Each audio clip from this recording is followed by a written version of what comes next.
بسم اللہ الرحمن الرحیم رب زدنی علما۔ نحمدہ و نصلی علی رسولہ الکریم، اما بعد۔ کل ہم نے علامہ نواب صدیق حسن خان بھوپالی رحمۃ اللہ علیہ کی جو سیرت ہے اور ان کے جو احوال ہیں ہم نے پڑھے۔ آج انشاءاللہ جو آپ کی کتاب ہے الاحتواء علی مسئلۃ الاستواء، اس کا آغاز ہم کریں گے۔ اللہ تعالیٰ سے دعا ہے اللہ رب العزت ہمیں حق بات کہنے کی اور حق بات سننے کی توفیق عطا فرمائے۔ الحمدللہ، بسم اللہ الرحمن الرحیم، الحمدللہ علامہ ارشد وحدا حرم اسماء الحسنى وصفات العلیٰ، والصلاة والسلام علی المصطفى محمد خاتم الانبیاء وعلى آلہ واصحابہ ما طلع النجوم وبدا نجم وبدا۔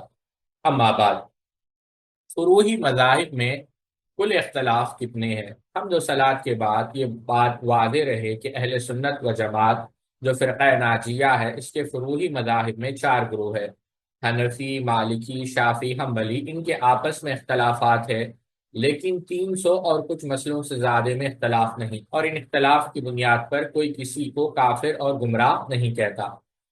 اب یہاں پر علامہ علیہ الرحمہ نے فقہی مذاہب ذکر کیے۔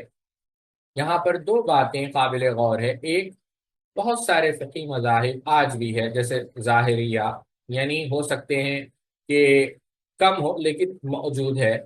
اور دوسرا بات یہ ہے کہ یہ بھی بات قابل تحقیق ہے کہ آیا صرف 300 مسئلوں میں اختلاف ہے یا 300 سے زائد ہے۔ ٹھیک ہے۔ دوسری بات، فروعی مذاہب کے اتفاق کی بنیاد کیا ہے؟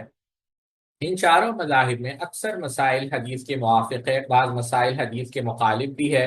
اس کا پتہ اس وقت چلتا ہے جب ان فقہی مسائل کو کتب حدیث کی طرف پیش کرتے ہیں، لیکن اگر ان اختلافی مسائل کو حدیث کے موافق کر لیں تو ان میں کسی طرح کی نزاع باقی نہیں رہ جاتی، بلکہ چاروں مذاہب ایک ہو جاتے ہیں، اور وہ ایک مذہب محدثین کا ہے، اس لیے کہ محدثین اکرام یہی طریقہ تھا۔ اور فرقہ ناجیہ کا کامل مصداق وہی ہے جس کی صفت آپ کے فرمان کے مطابق ما انا علیہ و اصحابی ہو، یعنی جس پر میں اور میرے صحابہ ہے۔ سنن ترمذی کتاب الایمان۔ اصولی فرقے، جس طرح فروعی مسائل میں 4 گروہ ہے، اسی طرح اصول عقائد میں اہل سنت کے 3 گروہ ہیں: حنابلہ، ماتریدیہ، اشعریہ۔ حنابلہ، یہ فرقہ امام احمد بن حنبل علیہ الرحمہ کی طرف منسوب ہے، اور یہ تمام ظاہریہ اور اہل حدیث انہی کے عقائد کے موافق ہے۔ اگلے صفحے پہ جائیں۔ ماتریدیہ، یہ امام ابو منصور ماتریدی کی طرف منسوب ہے۔ امام ابو منصور ماتریدی 3 واسطوں سے امام اعظم ابو حنیفہ کوفی رحمہ اللہ کے شاگرد ہوتے ہیں۔ ماتریدیہ ماوراء النہر کے علاقے میں سمرقند کا ایک گاؤں ہے۔ ان کے عقائد کو زیادہ شہرت حاصل ہے، اور جمہور احناف انہی کے عقائد کے پیرو ہے، اور ان کو ماتریدیہ کہا جاتا ہے۔ اشاعرہ، یہ امام ابو الحسن اشعری کی طرف منسوب ہے، جو 3 واسطوں سے رسول اللہ صلی اللہ علیہ وسلم کے مشہور صحابی ابو موسیٰ اشعری رضی اللہ تعالیٰ عنہ کے فرزند ہوتے ہیں۔ عراق اور خراسان وغیرہ میں انہی کے عقائد کا رواج ہے، بلکہ شافعیہ، مالکیہ، شافعیہ اور حنابلہ انہی کے پیروکار ہیں۔ ماتریدیہ اور اشاعرہ میں صرف 12 مسئلوں کا اختلاف ہے، باقی میں دونوں متفق ہے، اور حنابلہ اور اشعریہ میں کوئی اختلاف نہیں، صرف 2-4 فروعی اختلافات ہیں۔ ان اختلافات کو محققین لفظی اور حرفی اختلاف کے مانند قرار دیتے ہیں، اس لیے کوئی کسی کی تکفیر اور تضلیل نہیں کرتا، لہذا جو ان کے عقائد موافق ہو اور ان کے دائرے میں رہے وہ سنی کہلائے گا۔ اچھا، اب یہاں پر 3 باتیں قابل غور ہے۔ پہلی بات تو یہ کہ آیا اشاعرہ اور ماتریدیہ اہل سنت میں سے ہے یا نہیں ہے؟ تفصیل سے ہم نے اس کے متعلق پچھلے درسوں میں بحث کیا، آپ اس درس کو سن لیں۔ دوسری بات یہ کہ کیا اشاعرہ اور اہل حدیث میں یا سلفیہ میں صرف 3-4 مسائل میں اختلاف ہے؟ بالکل بھی نہیں، بہت سارے مسائل میں ان کا اور ہمارا اختلاف ہے، جو ہم نے ذکر کیا۔ اور تیسری بات، اشاعرہ اور ہم میں اور ماتریدیہ میں بھی بہت سارے مسائل میں اختلاف ہے۔ تو یہ 3 چیزیں آپ لوگوں کو غور کرنا ہے۔ یہ علامہ علیہ الرحمہ کی رائے ہے، یہ الگ بات ہے۔ ان فرقوں میں بہترین کون ہے؟ محدثین اکرام کا طریقے پر ظاہر قرآن و حدیث کے موافق جو اعتقاد رکھتا ہوں۔ یہاں پر یہ بھی بات یاد رکھنی چاہیے کہ انہیں اہل سنت کب کہا جائے گا؟ شیخ الاسلام ابن تیمیہ رحمۃ اللہ علیہ نے کیا کہا؟ روافض کے مقابلے ان فرقوں میں بہتر کون ہے؟ محدثین اکرام کا طریقہ پر ظاہر قرآن و حدیث کے موافق جو اعتقاد رکھتا ہو وہ بہتر ہے، خواہ وہ کوئی بھی ہو، ماتریدیہ ہو یا شاعرہ ہو، حنابلہ، نہ کہ وہ متکلمین و مجادلین جو عقلی و فلسفیانہ دلائل کے عادی ہے، ان کے موافق جو شخص طریقہ اختیار کرے گا اسے بہتر نہیں کہا جا سکتا، یعنی اہل حدیث کا طریقہ سب سے بہتر ہے۔ یہ رسالہ لکھنے کی وجہ، چونکہ ہندوستان میں حنفی مذہب کا رواج ہے، اس لیے ماتریدیہ کے عقائد کا رواج عام ہے، چنانچہ متبعین سنت کی ایک جماعت نے خواہش ظاہر کی کہ ایک مختصر رسالہ اردو زبان میں ایسا لکھا جائے جو اہل حدیث کے عقائد کے موافق ہو، اور اس سے جماعت اہل حدیث کے ضروری عقائد بخوبی معلوم ہو جائے تاکہ اہل اتباع اس کی اتباع کر سکے۔ اس رسالے میں خصوصیت سے دو مسئلوں پر بحث کی گئی ہے، چنانچہ ان کی درخواست اور خواہش کے مطابق یہ رسالہ لکھا گیا، اور چونکہ اس شہر میں فی الحال اللہ تعالی کے لیے جہت فوق اور استواء کے مسئلے کی اہل حدیث مذہب کے موافق تحقیق مطلوب تھی، اس لیے اولاً اس مسئلے کے چند دلائل چند فصلوں میں لکھے گئے، البتہ آخری فصل میں اہل حدیث عقائد کو گنا دیا گیا ہے، لیکن اس کی دلیل نہیں ذکر کی گئی ہے۔ اگر کسی کو ان عقائد کی دلیل معلوم کرنی ہو تو وہ ہمارے دوسرے رسالے کی طرف رجوع کرے، اس کا نام ہے انتقاد فی شرع الانتقاد۔ کل ہم نے علامہ نواب صدیق حسن خان بھوپالی کے پورے تصانیف، لگ بھگ میں سمجھتا ہوں آپ نے 300 کے قریب تصانیف لکھی، وہ پورے تصانیف ہم نے آپ کے سامنے ذکر کی کہ اردو میں عربی میں، تو اس میں ایک کتاب اس کا ذکر کل آیا تھا، لیکن یہ رسالہ عربی زبان میں ہے، 1284 1284 ہجری میں لکھا گیا۔ اس رسالے کو پڑھنے کے بعد انشاءاللہ تشفی ہو جائے گی۔ زیر نظر رسالہ ترجمہ صلاحیات بخاری اور چہل حدیث ثنائی کے بعد لکھا گیا ہے۔ اس رسالے کا نام الاحتواء علی مسئلۃ الاستواء ہے۔ اس رسالے کے بعد فی الحال 1302 ہجری میں ایک اور رسالہ اردو زبان میں لکھا گیا ہے جس کا نام فتح الباب بعقائد اولی الالباب۔ یہ رسالہ عقائد کے بیان میں دلیل کے ساتھ لکھا گیا ہے۔ اس رسالے کے مطالعے سے اہل سنت کے جملہ عقائد کی بخوبی اطلاع حاصل ہو جاتی ہے۔ بعض اہل علم کی فرمائش پر اس رسالہ الاحتواء علی مسئلۃ الاستواء پر سرسری طور سے نظر ثانی بھی کی گئی ہے، واللہ المستعان۔ اگلے صفحے پہ جائیں۔ اب دیکھیں پہلا فصل، پہلا چیپٹر۔ اس فصل میں ان آیتوں کا بیان ہے جن سے اللہ کا استواء علی العرش ہونا ثابت ہوتا ہے۔ یہاں پر 7 آیتیں شیخ علیہ الرحمٰن نے پیش کی، اور آپ نے اس میں یہ بات ثابت کی کہ آیا قرآن مجید کے اندر کون سی آیتیں ہیں جن سے یہ بات واضح ہوتی ہے کہ اللہ رب العزت عرش پر مستوی ہے۔ ساتھیو، اللہ ہم سب پر رحم فرمائے۔ یہ ایسا مسئلہ ہے جو اتنا اہم ہے، اور اسی مسئلے کو سمجھانے کے لیے، یا پھر یوں سمجھے آپ ساتھیوں، یہ جو آیتیں علامہ نواب صدیق حسن خان رحمہ اللہ نے بیان کی، یہاں پر ایک بات آپ یاد رکھیں۔ ہم نے ذکر کیا جو ہمارا چوتھا درس تھا اس کے اندر کہ علامہ ابن قیم رحمۃ اللہ علیہ نے 18 قسم یا 18 نوعیت سے یہ بات ثابت کی کہ وہ دلائل جن سے یہ بات ثابت ہوتی ہے کہ اللہ رب العزت عرش پر مستوی ہے۔ کیونکہ وہ کتاب عربی میں ہے، لیکن ہم نے کوشش کی کہ اس کا اردو ترجمہ آپ کے سامنے رکھے، اور کافی حد تک اللہ نے ہمیں کامیابی دی، الحمدللہ۔ دوسری بات، اگر آپ اردو میں دیکھنا چاہیں، جو اس وقت کے ابن تیمیہ یعنی بقول شیخ عبداللہ ناصر رحمانی حفظہ اللہ، انہوں نے کہا کہ جو مقام ابن تیمیہ رحمۃ اللہ علیہ کا عقائد میں اس دور میں تھا، وہ مقام ہمارے شیخ ابو محمد بدیع الدین شاہ راشدی سندھی رحمۃ اللہ علیہ کا۔ ان کی کتاب ہے توحید خالص، اور آپ نے وہاں پر متعدد آیتوں سے، مثال کے طور پر بعض آیتیں تو وہ ہیں، جیسے یہاں پر 7 آیتیں ہیں جس میں واضح استواء کا ذکر ہے، بعض آیتیں وہ ہیں جہاں پہ اللہ رب العزت کے عرش کا ذکر ہے، بعض آیتیں وہ ہیں جہاں پر اللہ رب العزت کہ عرش کو جو فرشتے اٹھا رہے ہیں اس کا ذکر ہے، یعنی 3 قسمیں ہو گئی۔ بعض آیتیں وہ ہے جہاں پر اللہ سبحانہ و تعالیٰ کے آسمانوں میں ذکر ہے، بعض آیتیں وہ ہے جہاں پر اللہ رب العزت یعنی اللہ رب العزت کی طرف جو اعمال ہے، یعنی اللہ رب العزت کی طرف جو ہے، یوں سمجھتے ہیں آپ چیزوں کے، یعنی جو کلمہ طیب ہے اس کو پہنچنے کا ذکر ہے، یعنی بعض آیتوں میں اللہ تعالیٰ کی یعنی اللہ تعالیٰ علی ہے، اللہ تعالیٰ اعلیٰ ہے، ان کا ذکر ہے۔ بعض آیتیں جن میں یعنی آسمانوں کی بلندی کا ذکر ہے، آپ سمجھ رہے ہیں اس بات کو، پھر فرشتوں کے اترنے کا ذکر ہے، کتابوں کے نزول کا ذکر ہے، اب یہاں پر آپ ایک سوال کر سکتے ہیں کہ کتابوں کے نزول سے کیا مانا؟ ساتھیوں، اہل علم نے جو نزول کی آیتیں ہیں ان سے اللہ تعالیٰ کے عرش پر ہونے کا استدلال کیسے کیا کہ نزول والی آیت سے مراد یعنی کیسا ہوتا ہے کہ نزول اوپر سے نیچے ہوتا ہے، اسی لیے اللہ پاک نے کتاب نازل کی، جس کا مطلب یہ ہے کہ اللہ سبحانہ و تعالیٰ اوپر ہے۔ تو یہ آیتیں اگر آپ دیکھیں گے تو علامہ بدیع الدین شاہ راشدی سندھی رحمہ اللہ نے لگ بھگ 200 سے زائد آیتیں ذکر کی ہیں، صرف نزول سے متعلق، کتابوں کے نزول سے متعلق 116 آیتیں آپ نے جمع کی، اور پوری آیتیں آپ اس قسم کی جمع کر لیں تو لگ بھگ 200 سے زیادہ آیتیں بنتی۔ میں بات سمجھانے کے لیے، موضوع طویل نہ ہو جائے، 30 آیتیں آپ کے سامنے رکھتا ہوں تاکہ آسانی سے بات سمجھ میں آئے، اور ان میں یہ 7 آیتیں ہم شامل کر لیتے ہیں تاکہ بحث جو ہے طویل نہ ہو۔ اللہ رب العزت نے قرآن مجید میں سورہ اعراف کے اندر ارشاد فرمایا، ان ربکم اللہ الذی خلق السماوات والارض فی ستۃ ایام ثم استوى علی العرش یغشی اللیل النہار یطلبہ حثیثا والشمس والقمر والنجوم مسخرات بامری الا لہ الخلق والامر تبارک اللہ رب العالمین۔ اللہ رب العزت نے سورہ اعراف میں کہا بے شک تمہارا رب اللہ ہی ہے جس نے سب آسمانوں اور زمین کو 6 روزوں میں پیدا کیا، 6 روز میں پیدا کیا، پھر عرش پر مستوی ہوا۔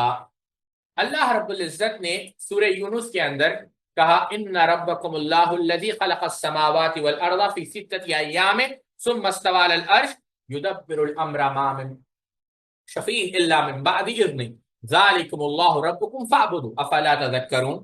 یہاں پر بھی استوا کا ذکر ہے کہ اللہ بلا شبہ تمہارا رب اللہ ہی ہے جس نے آسمانوں اور زمین کو 6 روز میں پیدا کر دیا، پھر عرش پر مستوی ہوا۔